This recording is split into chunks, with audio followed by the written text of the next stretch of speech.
একটা জিনিস লক্ষ্য করলে দেখবেন যে সকল মেয়েরা পরিবার নিয়ে তেমন একটা মাথা ঘামায় না, স্বামী সন্তান খাইলো কি বাঁচলো কি মূল্য কি এগুলা নিয়ে তাদের কোনো মাথা ব্যথা নেই। বাড়িঘর সারাক্ষণ ময়লা হয়ে থাকুক বা জাহান্নামে চলে যাক, এদের পার্লারে সাজুগুজু মুখের যত্ন ত্বকের যত্ন নিয়ে বিন্দুমাত্র অলসতা নেই।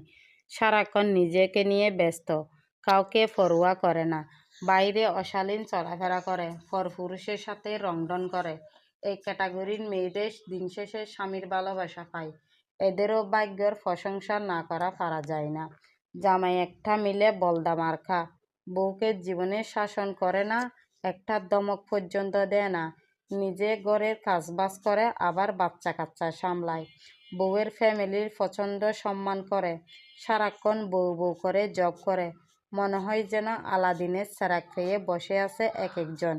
আর অন্যদিকে দেখেন যে মেয়েগুলো নিজে না খেয়ে সারাক্ষণ স্বামী সন্তানদেরকে খাওয়ায়, কাজের যন্ত্রণায় গোসলটা করতে পারে না, 3 দিনে একবার মাথা আঁচড়াতে সময় পায় না, সারাক্ষণ বাড়িঘর পরিষ্কার পরিচ্ছন্ন রাখে, স্বামী সন্তানের দিক দিয়ে তাকাতে গিয়ে নিজের দিকে তাকানোর সময় পায় না, জীবনে কোনোদিন মুখে মুখে তর্ক করে না, পার্লার কি জিনিস চিনে না, পার্লার চিনলেও নিজের যাওয়ার সময় হয় না, রূপচর্চার ধার ধারে না, পরপুরুষের ধার ধারে না, স্বামী সন্তানের জন্য নিজের জীবনটা ত্যাগ করে দেয়।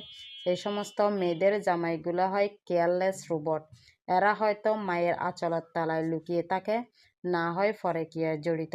এরা কোনো বউয়ের চাহিদা পূরণ করে না, না হয় এক একটা অত্যাচারী ফেরাউন। মাঝে মাঝে মন চায় ওর সময় মেয়েদের কাছে গিয়ে ওদের কপালের সাথে আমাদের কপালটা যেন ঘষা দিয়ে আসি। কি বলেন আপনারা?